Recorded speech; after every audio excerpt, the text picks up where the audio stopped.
Hello guys, good morning. For today's video, magluluto po tayo ng pata po. Yung maskara ng baka. Saka yan po, kare-kare yung lulutuin natin ngayon. Sana po mapanood din po ito. Thank you po. So nakikita nyo po yung ingredients natin ng kare-kare. Version ko po ng kare-kare. Meron po tayo yung maskara ng baka, mani, meron po tayo isa ko na kanina na alamang, tapos yung panggisa natin, sitaw, spring na po yan, tapos pichay, talong. Yan po yung gulay natin. In-spring lang natin kasi hindi natin nilalahok sa pagluto natin ng hindi natin nilalagay yung gulay. Toppings lang po siya. At umpisa na po natin magluto. Ilalagay na po tayo ng mantika. Painitin lang po natin ng konti. Lagyan na po natin yung ating bawang, luya, bango po. Tapos yung sibuyas. Bango. Sunod natin yung ating mani. Sinurong na mani. Para manood po yung lasa.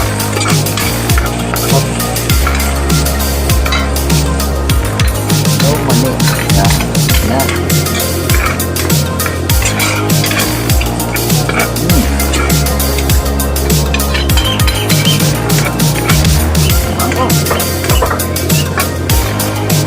Ilagay na po natin yung aswitis.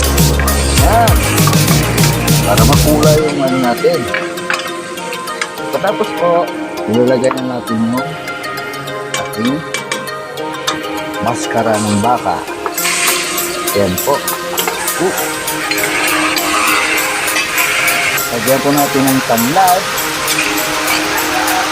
Natin yung sabaw. Lagyan natin yung sabaw. Yan. Paluin natin hanggang sa lumambot.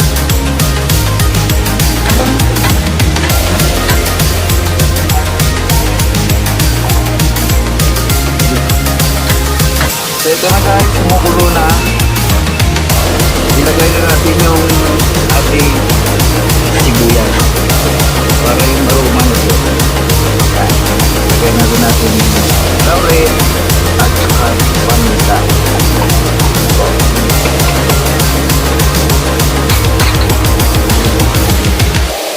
So guys, hindi tayo nakabili ng lemon. Ito na lang ilalagay natin kung sinong nakakaalam nito. Pampaasim po ito, comment down po kasi ang tawag dito sa amin ay libas para medyo maasim-asim po, konti lang naman.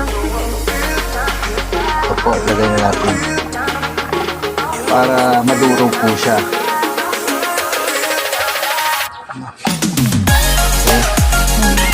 Lagyan na po natin ng itong alamang na ginisa natin.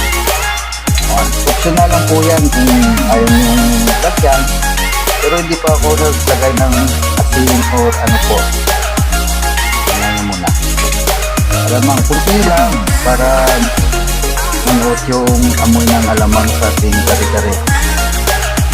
Tapos yan po, mamagic po natin. Mamagic natin para sumarap.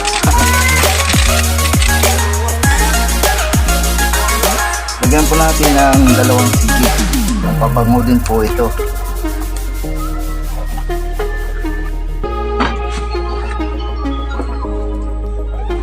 Mang sinana.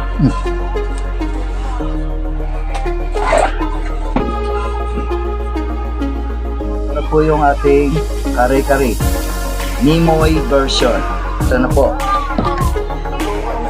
Ano pa po hinihintay natin? Hindi, kumain na tayo. Thank you po.